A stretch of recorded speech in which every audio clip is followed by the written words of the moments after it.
राजा आउने बेलामा भोलि 300 जना मान्छे म पठाइदिन्छु त्यो एयरपोर्टमा 300 जना मान्छे भन्छ राजालाई ती झापु हान्ने व्यवस्था मिलाइदिन्छु म त्यति गर्न सक्छु म 3 जुत्ताका माला त्यो राजालाई फुलको माला होइन 3 जुत्ताका माला हान्न 300 जना मान्छे लगेर पहिले उसको एरिया आफूले अकुपाई गरेर त्यहाँ जुत्ताका माला लगाइदिन्छु त्यति गरेर म पनि सक्छु सचेत नेपाली पार्टीले सक्छ त्यति नाथे कुरा गर्न त्यहाँ त्यसैलाई ठुलो भयो त्यति भयो भने चाहिँ राजा आयो भन्ने भ्रम पार्नु भएन राजालाई पनि यसरी भोलि व्यवधान खडा गर्नु पर्यो यिनीमाथि पनि ढुङ्गामुढा हुनु पर्यो भने गर्न सकिन्छ तर लोकतन्त्रको सुन्दरता के हो भने अहिलेसम्म गरेको छैन यिनलाई हामीले खुल्ला रूपमा किनभने हाम्रा पूर्व राष्ट्राध्यक्ष हुन् हामीले सम्मान गरिरहेका छौँ त्यो अर्थमा ज्ञानेन्द्रको हामीले सम्मान गरिरहेका छौँ नि अहिले पूर्व राष्ट्राध्यक्ष त उहाँ हो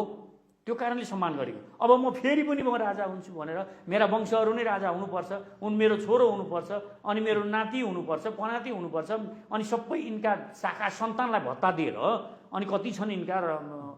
छोरी ज्वाइँ सबलाई भत्ता दिएर अनि हामीले फेरि यिनलाई राजा बनाउने यो कुकर्म गर्छ नेपाली जनताले भने त नेपाली जनताको त्यही भएर मैले भनेको यो अहिले राजावादी भनेर उफ्रिनेहरूको आइक्यू लेभल भनेको चिम्पान्जीको जस्तो छैन यिनीहरू चिम्पान्जी भन्दा अलिकति माथि होला चिम्पान्जी भन्दा थोरै माथि मात्रै छ यिनीहरूको आइक्यू लेभल यिनीहरू केही सोच्नै सक्दैनन्